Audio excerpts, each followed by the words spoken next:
203장 부르겠습니다.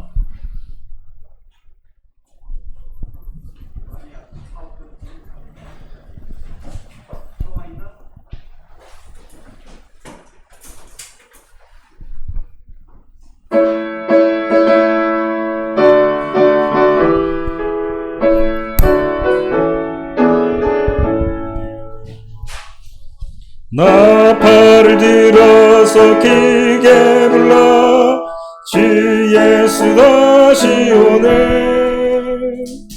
나그네 기꺼이 노래하라. 주 예수 다시 오네. 다시 오네. 다시 오네. 주 예수 다시 오네. 산들아 울려라 큰 소리로 주 예수 다시 오네. 죽임을 당하신 참 어린 양 주 예수 다시 오네. 다시 오네. 다시 오네. 주 예수 다시 오네. 먼 바다 물결은 큰 소리로 주 예수 다시 오네. 언덕에 부딪혀 깨어지며 주 예수 다시 오네. 다시 오네. 다시 오네. 주 예수 다시 오네. 땅들이 소리쳐 외치기를 주 예수 다시 오네. 폭풍과 선풍은 기능조로 주 예수 다시 오네. 다시 오네. 다시 오네. 주 예수 다시 오네. 백성이 분노해 쌈 싸우니 주 예수 다시 오네. 지식과 왕래가 증거하니 주 예수 다시 오네. 다시 오네. 다시 오네. 주 예수 다시 오네. 기도하겠습니다. 사랑이 많으신 하늘의 신 아버지, 이렇게 맑은 아침에 또 주의 전에서 예배 드리게 하여 주시니 감사드립니다. 지금 이 시간 적은 무리들이 모여서 주의 말씀을 연구하겠습니다. 저희들에게 열린 마음과 빈 마음 허락하여 주셔서 주신 말씀을 주실 때 잘 받아 감당하는 저희들 될 수 있도록 주님 인도하여 주시길 원하며 예수님 이름으로 기도드립니다. 반갑습니다. 여러분들 이렇게 또 대면하여 만나 뵙게 되어서 반갑습니다. 그리고 비대면하신 분들도 안식일 모두들 평안하시고 우리 교회 소속해 있는 모든 교우님들 이 안식일 모두 행복하게 되시길 바라겠습니다. 12과입니다. 전할 가치가 있는 기별. 교과 공부를 하셔서 다 아시겠지만 너무나 많이 들었던 기억절입니다. 백문수 집사님께서 기억절을 암송해 주시겠습니다. 계시록 14장 6절 7절 혹시 외우시나요? 네. 집사님. 예. 안 들렸어요. 네. 또 보니 공중에 다른 천사가 날아가는데 땅에 거하는 자들 곧 여러 나라와 족속과 종족과 방언과 백성들에게 전할 영원한 복음을 가졌더라. 그가 큰 음성으로 가로되 하나님을 두려워하며 그에게 영광을 돌리라. 이는 그의 심판하실 시간이 이르렀음이니 하늘과 땅과 바다와 물들의 근원을 만드신 이를 경배하라 하더라. 계시록 14장 6절로 7절의 말씀. 우리가 교회 다닌다고 하면 기억절 외워주세요 하면 이 정도는 해야 됩니다. 계시록. 그래서 집사님 감사합니다. 너무나 많이 알던 교과입니다. 기억절이고 그래서 전할 가치가 있는 기별입니다. 오늘 이 교과에 저는 이렇게 교과 공부를 하면서 마지막 시대에 이 기별을 전하는 것과 그리고 마지막 시대의 선악의 대쟁투에 있어서 과연 선과 악이 싸우는 것은 무엇인지 그리고 우리가 어떻게 하면 이 기별을 효과적으로 전도할 수 있을 것인지에 대해서 초점을 맞춰봤습니다. 여러분들은 이제 저는 좀 익숙해졌어요. 한 20명 예배 드리는 게 익숙합니다. 한 8개월, 9개월 한 이 정도 예배 드리니까 처음에 2주, 3주는 적응이 안 돼서 그랬었는데 여러분들은 좀 어떠세요? 적응이 다 되셨습니까? 적응이 아직도 안 되십니까?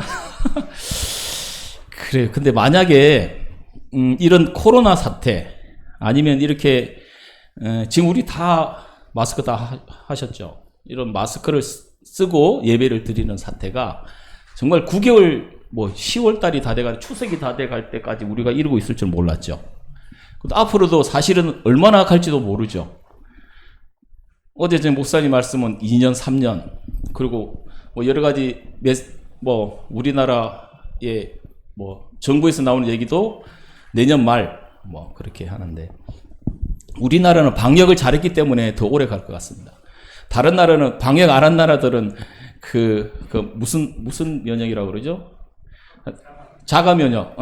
누구나 다 걸려라. 그래서 국민의 60%만 다 걸리면 끝나는 건데 우리는 너무나 많이 안 걸려서 더 길게 가지 않을까라는 생각도 해봅니다. 어쨌든 얼마나 갈지 모릅니다. 그래서 이 교회가 지금 우리 9개월 동안 잘 살펴보면 우리가 이 코로나 때문에 지금도 저도 사실은 그러고 있어요. 코로나 때문에 끝나기만을 학수고대하면서 기다리고 있습니다.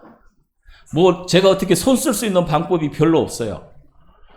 제가 하는 가게 일도 그렇고 교회 일도 그렇게 지금까지 지내왔어요. 근데 이게 더 길어지면 이 사태가 더 길어지면 과연 우리는 어떻게 다른 사람들에게 복음을 전해야 될 것이며 어떻게 이 교회의 예배를 유지해야 될 것이며 이 방송 장비가 최신인지 모르겠어요. 하여튼 엄청 유튜브로 통해서 생방송 되는 건데 이 정도 장비로도 우리가 선교가 가능할지 이 정도 아이템으로 우리 도봉교회가 유지될 수 있을지도 사실은 잘 모르겠어요. 그래서 고민이 많습니다. 우리 학생들, 청년들, 교회 오래 다니신 분들의 변화에 익숙하지 않고 저도 사실은 익숙하지 않고 이런 것들이 여러분들도 적응하기가 익숙하지 않고 그런 시대에 우리가 살고 있는데 과연 어떻게 올 1년을 나머지 1년을 보내고 내년 1년을 또 어떻게 보낼 것인지에 대한 고민들이 어떻게 선교를 해야 될 것인지 지금 교회에 모이는 게 다른 사람들한테 엄청 눈총받죠. 교회 차익이 꽉 찼으면 아마 누가 신고했을지도 모르겠어요. 몇 번 신고했을지도 모르는데 꽉 안 차고 있으니까 그런지 누가 신고할지 잘 모르겠지만 어쨌든 그런 상황. 그래서 사람들이 많이 모이는 교회를 좋지 않게 보여줘요. 그래서 기독교인들, 교회 다니는 사람들 계속 지탄을 받죠. 그리고 또 코로나 터졌다면 집단 면역이 교회에서 일어납니다. 그리고 정광훈 그분도 그렇지 또 제일 처음에 시작한 것도 또 교회에서 시작했잖아요. 하여튼 교회가 계속 연결되어서 그런 상황이 있다 보니까 전도하기가 훨씬 더 어렵습니다. 그래서 그 위기가 기회다라는 말이 저에게 위로가 됩니다. 위기가 기회다. 그래서 처음에 그런 말들이 많았어요. 국가적인 여러 가지 어려운 일을 당했을 때 이 위기가 기회로 다른 것들로 성장할 수 있는 발판을 마련해야 된다. 뭐 여러 가지 그런 문제들. 마찬가지로 어떤 개개인 사업에 있어서도 이 위기를 기회로 삼아서 다른 발판으로 삼아서 가는 뭐 그런 얘기죠. 우리 교회도 마찬가지죠. 이런 위기 속에 있죠. 사실은 교회가 거의 요즘은 정체 상태죠. 하락하지 않으면 다행이죠. 현상 유지하면 잘하는 거죠. 근데 이 현상 유지만 계속 하다가 이런 위기를 저희들이 만났죠. 그래서 이 위기를 만나서 어떻게 이 위기를 극복할 것인가라고 아이디어를 짜내고 이 팬데믹 상태에서의 선교 방법 아니면 교회 운영 방법들을 우리가 연구한다면 또 다른 기회를 우리는 만들 수 있다. 마지막 시대에 예수님의 재림을 전할 수 있는 기회를 만들 수 있을지 않을까라는 생각들을 해보게 됩니다. 그래서 우리가 기도하고 지혜를 따내면 가능하다. 어떤 분들은 그러시더라고요. 이 교회가 과연 이 상태로 이 큰 건물에 우리가 5층 건물에 지금 살고 있는데 이 큰 건물에 유지하는 게 이런 상태라면 20명이 앉아 있는데 필요가 있겠습니까? 없죠. 조그만 홀 하나 정도 있으면 됩니다. 그리고 각자의 계신 곳에서 예배를 드리고 그리고 일주일에 한 번 모여서 우리가 예배 드리는 그런 형태들 그리고 각자 가정에서 전도할 수 있는 그런 형태들을 만들어야 되지 않을까라는 그렇게 얘기하시는 분들도 뭐 있긴 있는 것 같더라고요. 저도 사실은 뭐 고민입니다. 여러분들도 교회에 대해서 고민을 많이 하시고 운영에 대해서 고민을 많이 하시겠지만 저도 고민은 많이 있습니다. 그래서 어떻게 극복해야 될지에 대해서 그래서 우리 교회는 어떻게 이 기회를 위기로 만들 수 있을지에 대한 연구들을 해야 된다라고 생각이 되고 아마 이게 좀 더 오래 가면 올해 정도만 지나지 않으면 급속하게 그런 논의들이 일어나리라고 생각해요. 계속 이렇게 우리가 주저앉아서 있을 수는 없으니까 우리가 교회 그냥 와서 예전에는 교회 오면 여러 가지 즐거운 일 우리가 해야 될 일이 있었는데 지금은 그런 것들을 못하는 그런 시대에 있으니까 다른 방법들을 찾아야 되지 않을까 생각이 됩니다. 전할 가치가 있는 기별인데 어떤 기별일까요, 여러분? 어떤 기별이 전할 가치가 있습니까? 새천사의 기별. 마지막 시대에 새천사의 기별이 뭡니까? 영원한 복음, 그렇죠?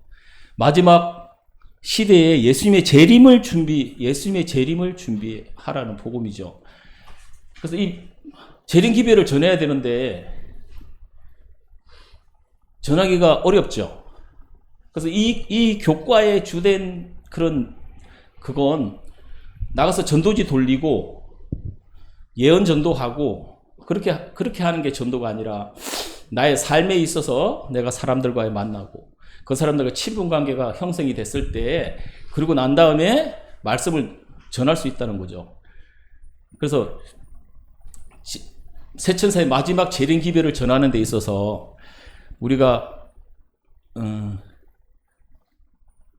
진리로 안식일을 말씀으로 안식일을 건강복음을 그것만 해서는 안 된다는 거죠. 우리의 내가 사는 삶에 있어서의 관계가 없으면 더군다나 요즘 같은 세상은 더 안 되는 것 같아요. 점점 더 그게 더 어려워지는 시기가 되고 그래서 어떻게 하면 효과적으로 더군다나 교회 그렇지 않아도 이슈가 너무나 많이 되는데 교회 갑시다. 정말 어려운 얘기죠. 그래서 사귀는 일들이 정말 중요하고 내 주위 사람들에게 나의 모본을 보이는 게 중요하다라고 계속 이 교과는 계속 얘기해주고 있습니다. 일요일 소지 보면 현재 진리입니다. 현재 진리. 현대 진리 많이 들어보셨죠? 옛날에 있던 진리가 자꾸 우리가 알고 있던 진리가 바뀌나요? 안 바뀝니까? 목사님 교리가 지금 27개 됐다고 그랬죠? 28개, 언제 그렇게 또 저한테 허락도 안 받고 또 많아져요. 어쨌든 자꾸 많아져요. 그리고 초창기에 우리가 가지고 있던, 우리가 처음에 재림교회 엘리조한 여사랑 해서 세울 때 했던 그 기별이 말씀 보고 연구하니까 또 다른 빛을 또 받는 거예요. 그래서 또 달라진 것들도 있어요. 그래서 그런 것들이 자꾸 정화되고 가장 좋은 것들로 연구되고 좋은 것들로 지금 우리는 28개 교회를 가지고 있습니다. 아마 조금 더 지나면, 이 코로나 시대가 지나면 또 다른 우리 현대 진리가 또, 현재 진리가 또 생길 수도 있어요. 그 상황에 맞게. 항상 우리가 뭐 30년 전에 정말 우리가 그 부흥했던 시절이 있잖아요. 교회가 부흥했던 시절. 계속 급속도로 성장했던 그런 시절이 있는데, 지금은 정체 아니면 뭐 하락을 걱정하는 그런 시대에 살고 있는데, 그러면서 바뀌는 거죠. 전도 방법도 바뀌고, 우리가 생활하는 방법도 바뀌고, 교회에 대한 그런, 각자의 지역에 맞는 그런, 옳은 것들이 자꾸 바뀌는 거죠. 조금씩은 바뀌는 거죠. 그게 어떤 틀에 있어서 바뀌지는 않지만. 그래서 여러분들은 이 코로나 시대에, 제가 아까 화두로 드렸지만, 어떻게 이 코로나 시대에 우리는 전도를 해야 될 것인가? 어떻게 전도를 하는 것이 우리 교회의 가장 옳은 방법인지. 그래서 저도 그래요. 오래 신앙생활을 했기 때문에 그냥 예전처럼 해왔던 게 정말 편해요. 정말 편하고 너무 좋아요. 여러분들도 다 그러시겠지만, 교회 와서 말씀 듣고 교회 활동하고 하는 것들이 너무 편하고 좋아요. 근데 바뀌어야 될지도 몰라요. 근데 그런 것들을 바꿀 때 우리는 수용할 수 있어야 돼요. 특히나 오래 신앙하신 분들, 저 같은 사람들, 쉽지 않아요. 그게 전통을 깨는 게 쉽지 않아요. 그래서 오래 신앙하신 분들이 바뀌어야 돼요. 바뀌고 새로운 생각들이 있고, 젊은 사람들의 생각들을 들어야 되는데, 사실은 젊은 사람들한테 줘야 돼요. 젊은 사람들한테 이 교회를 넘겨줘야 되는데, 젊은 사람들이 이 교회에 붙어있기가 쉽지 않아요. 예전에는 부모님 신앙 따라서 신앙을 연결해가고 그런 경우들이 많았죠. 근데 지금은 그렇지 않아요.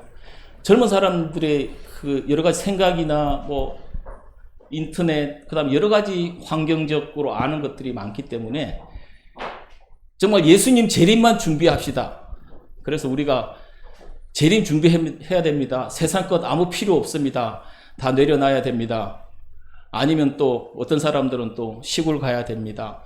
그럼 젊은 사람들은 이제 할 일이 너무나 많은데, 해야 될 일이 많고 앞길이 구말리 같은데, 이 청년들에게 그런 기별이, 마지막 재림의 임박성에 대한 기별이 과연 먹힐까? 과연 이 젊은 사람들에게는 어떻게 이 교회에서 할 일을 주고, 어떻게 이 교회를 이끌어갈 그런 그걸 줘야 되는 거죠.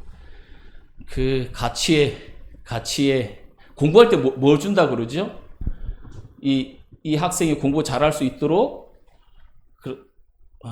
하여튼 그 단어가 생각이 안 나네. 하여튼 그런 자기의 필요, 가치를 줄 만한 그런 것들을 교회가 줘야 되는 거죠. 근데 교회는 저희 뭐 한주 예찬이도 있지만 착하죠. 제가 교회 가니까 따르면 정말 요즘 사람 같지 않은 청년들입니다. 제 아들들이. 근데 과연 이 청년들이 저를 따라와서 신앙을 이어가는데, 과연 이 청년들이 교회의 중추적인 역할을 어떻게 할 것인가라는 거죠. 계속 부모님께서 가니까 따라오는 그런 신앙이 되어야 될 것이냐, 아니면 이 아이들이, 청년들이 교회에서 그들이 계획하고 그들이 할 수 있는 방향으로 새로운 시대, 새로운 방향의 길을 열어줘야 되는데, 좀 그게 부족하지 않나. 청년들을 이렇게 교회의 중추적인 역할을 하는데 그런 생각들을 하게 됩니다. 그래서 여기 우리는 그 현대의 진리, 마지막 시대의 새 천사의 기별을 전해야 되죠. 그래서 새 천사의 기별이 계시록에 나오는 그런 선악의 대쟁투죠. 선악의 대쟁투. 그 선과 악이 싸우죠. 이기는 집사 누가 이길 것 같아요? 웃음으로 대답하셨죠. 여러분들 다 말도 안 되는 소리를 말도 안 되는 질문을 하시네. 예. 선악의 대쟁투에 있어서 당연히 이기겠죠. 정답입니다. 근데 어떻게 싸우는 게 그러면 선악의 대쟁투는 그러면 미가 예수님하고 사단하고 싸우는데 우리가 예수님 힘이 좀 되어 드리는 겁니까? 같이 싸우는 겁니까?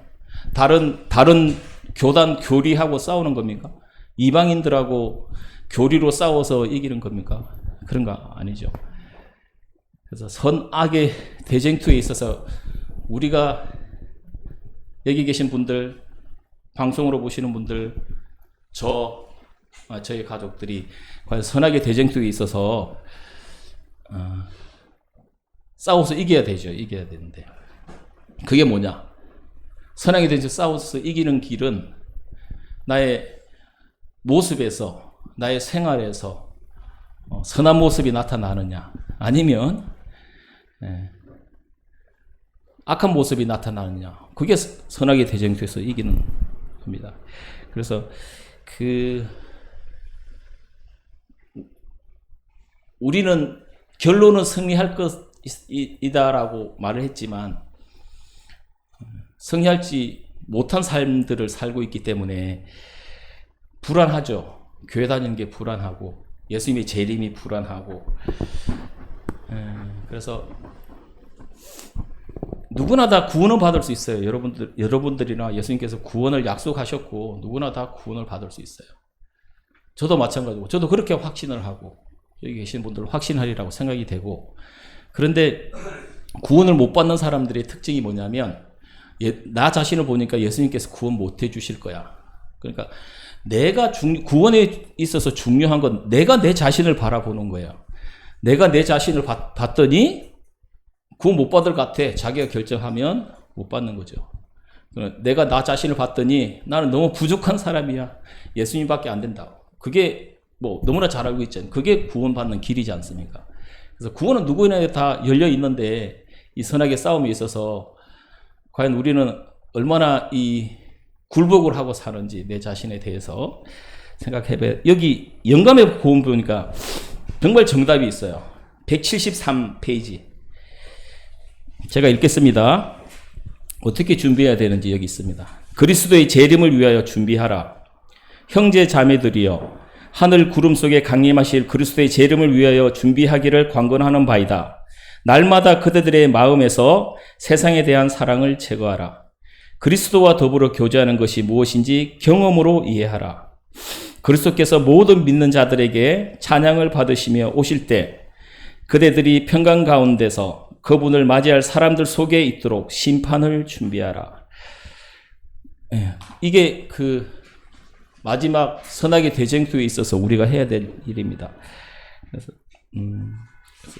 그래서 우리의 삶 속에서, 경험 속에서 그런 것들을 경험할 때 전도는 그렇게 하는 것이다. 삶 속에서 하는 것이고 경험 속에서 하는 것이고, 제가 일하고 있는 직장에 가게에 많은 사람들을 만나면서 그렇게 해야 되는 거고, 저희 가족에게 그렇게 해야 되는 거고, 저희 자녀에게 그렇게 해야 되는 거고.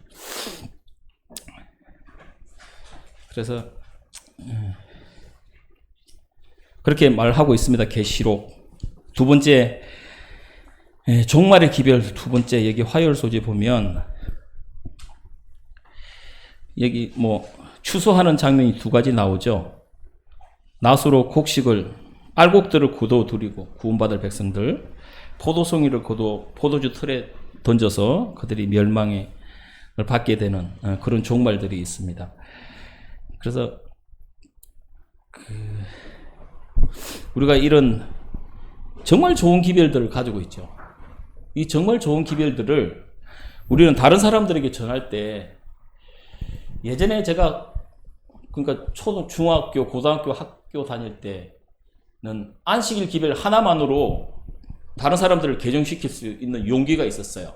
그런 마음이 있었고, 그렇게 정말 나의 안식일 기별에 대한 확신이 있었기 때문에 그들에게 정말 용기 있게 얘기하면 그 사람들이 제가 만난 여러 사람들하고 했지만 뭐 여러 가지 언쟁들도 많이 하긴 했지만 그 기별들에 있어서 전혀 성경적으로 조금도 빗나갔다라고 생각하지 않았어요.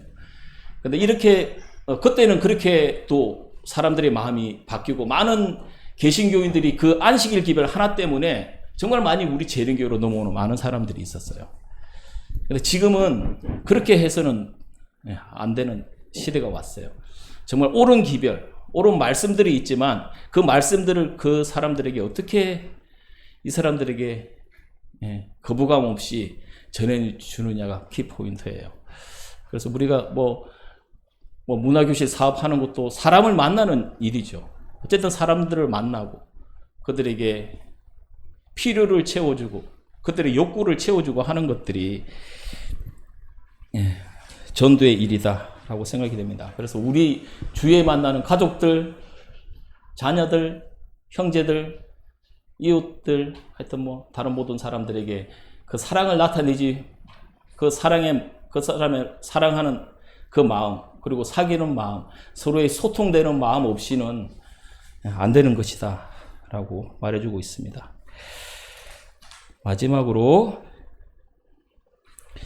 교과 공부할 때 제가 이번 좀 준비하면서 보통 한 8명 앉아서 이렇게 교과 공부하면 서로 얘기를 하잖아요. 서로 얘기를 하면 말하는 동안 저도 이제 정리를 해서 준비를 하고 그럴 텐데 저 혼자서 계속 이제 얘기를 해야 되면 준비한 게 제대로 됐는지도 빠져먹었는지 내가 하고 싶은 말이 있었는데 그렇다고 원고를 보고 또 제가 읽을 수도 없고 그래서 조금 안 좋은 방식이다라는 생각이 듭니다. 그래서 별로 안 좋은 것 같아요. 이렇게 앉아서 여러분들은 듣고 제가 뭐 좋은 설교하는 것도 아니고 뭐 제가 그렇긴 한데 그런데 또 제가 또 이렇게 교과 공부를 가르친다는 게 하여튼 좀 그렇습니다. 그래서 그런 생각이 들었는데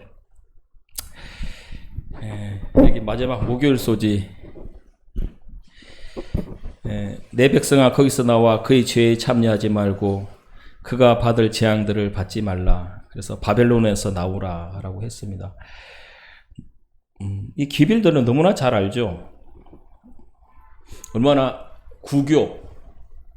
구교에서 얼마나 많은 것들을 성경을 변질시켜서 그렇게 만들었는지 너무나 잘 알고 있고 신교로 넘어와서 종교개혁을 했지만 그 가운데 개혁하지 못하고 그들이 아직도 구교를 따르고 그리고 버리지 못해야 될 여러 가지 사상들을 영혼불멸성 여러 가지 있어서 그런 것들을 가지고 있는 것들에서 빠져나오지 못했죠.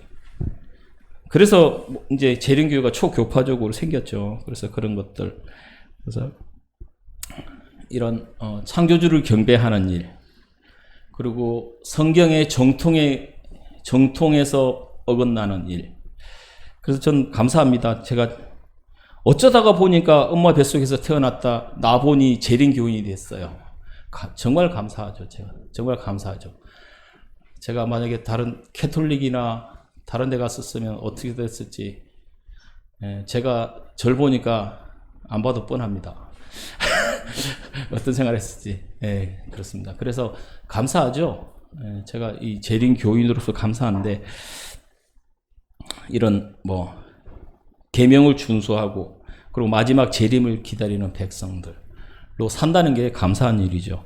그래서 이런 정말 정통적이고 창조주를 기념하는 이 안식일에 정말 좋은 기별들을 우리가 주위 사람들에게 전할 때 정말 면밀히 그리고 관계 속에서 전해야 된다라고 말해주고 있습니다. 그래서 마지막 시대에 정말 이 일을 위해서 요즘은 또 방송으로 또 많이 하는 것 같아요. 방송으로 여러 사람들의 목사님들의 설교들도 너무 많고 정말 이제 너무 많아서 이제 제목 보기도 힘들 정도로 너무 많은 방송들이 있어요. 그래서 너무 좋은 것들 거기서 선별해서 듣는 것도 쉽지 않습니다. 그래서 너무 많다 보니까 이 어려움들이 있긴 하지만 왜 그런 일들이 계속 많아지느냐? 지금은 대면에서 하는 게 훨씬 더 효과적이지 않은 것들이 이제 체험으로서 많이 느꼈죠. 그러면서 제가 이 교과하면서 충격적인 얘기 하나만 하고 교과 공부를 마치도록 하겠습니다. 뭐 이게 뭐 어떤 누구의 뭐 그 논문이거나 그렇지는 않습니다. 그 개인적인 의견인데 이 교회가 그 성장하고 유지하기 위해서 과연 어떻게 해야 될 것인가 라고 하면서 혹시 여러분들 당근 해보셨어요? 당근? 카톡 소리에서 당근 소리 안 나시나요? 다 안 해보셨어요? 특이하신 분들이네. 연세가 많으신 분들이구나. 예. 당근이 뭐냐면 제가 설명을 또 해야 되겠네. 당근이 뭐냐면 옛날에 그 벼룩시장이 있었죠. 벼룩시장에서 내가 지금 벼룩시장은 또 달라. 제 초창기에 벼룩시장 나왔을 때 내가 필요 없는 것들 좀 내놔서 그래서 필요한 사람들이 벼룩시장을 통해서 무료로 또 사고 뭐 저렴한 가격으로 사고 했던 게 그게 종이가 좀 발전한 게 당근이에요. 당근은 그 내가 쓰다가 이거 한 10만 원 샀는데 한 10,000원 정도 당근에다 내놔요. 그러니까 벼룩시장 같은 개념이죠. 그런데 내놓으면 그걸 또 그 10,000원에 필요하면 이 정도면 뭐 괜찮다. 그러면 그것들을 사서 이제 쓰고 하는 그런 개념이에요. 우리 집에 그 40,000원짜리 액자가 이만큼 하나 있는데 꽤 고가할 것 같아요. 근데 당근에서 40,000원 주고 샀어요. 그래서 그렇게 하는 거예요. 그래서 뭐 중고물품, 여러분들의 집에 있는 중고물품도 다 돈이 될 수 있어요. 당근에 내놓으면 그 작은 거지만 바저야 비슷한 거 뭐 그런 것들 하잖아요. 작은 거지만 그게 또 필요한 사람이 있어요. 내가 신다가 버리려고 양말 놔뒀는데 이거 10원 줄 테니까 공짜로 줄 테니까 가져가세요. 그럼 또 그거 가져가는 사람들도 있어요. 필요한 사람들이 또 있어요. 어쨌든 이런 개념들이죠. 그래서 우리가 전도를 할 때 당근 같은 개념을 도입해야 플랫폼을 만들어야 되는 거죠. 도봉교회든지 아니면 뭐 다른 합회는 너무 복잡하니까 도봉교회면 도봉교회, 우리 지역이면 지역, 뭐 여러분들의 필요를 위해서 무료로 봉사해 드립니다라는 무료 봉사 플랫폼을 만드는 거죠. 그 무료로 그 애기 봐주는 거, 뭐 심부름 해주는 거, 뭐 해서 아파서 어디 못 가는데 뭐 동사무소 갔다 오는 거, 그런 플랫폼들을 만드는 거죠. 그래서 그런 플랫폼들을 만들어서 그분들을 사귀고 접촉하게 되고 도움을 주고 도움을 받고 그런 일들을 하는 거죠. 그게 유료가 됐든지 무료가 됐든지 좀 더 면밀한 검토를 겹치면 그것도 이런 어려운 시기에 우리가 사람을 만날 수 없는 시기에 우리가 할 수 있는 일이다라는 그런 생각도 또 들고, 그래서 그런 것들을 교회적으로 또 연구를 해야 되고 우리가 다른 방법들도 연구를 해야 되지 않나 그런 생각들을 하게 됩니다. 자, 12각 교과를 묵상으로서 마치겠습니다.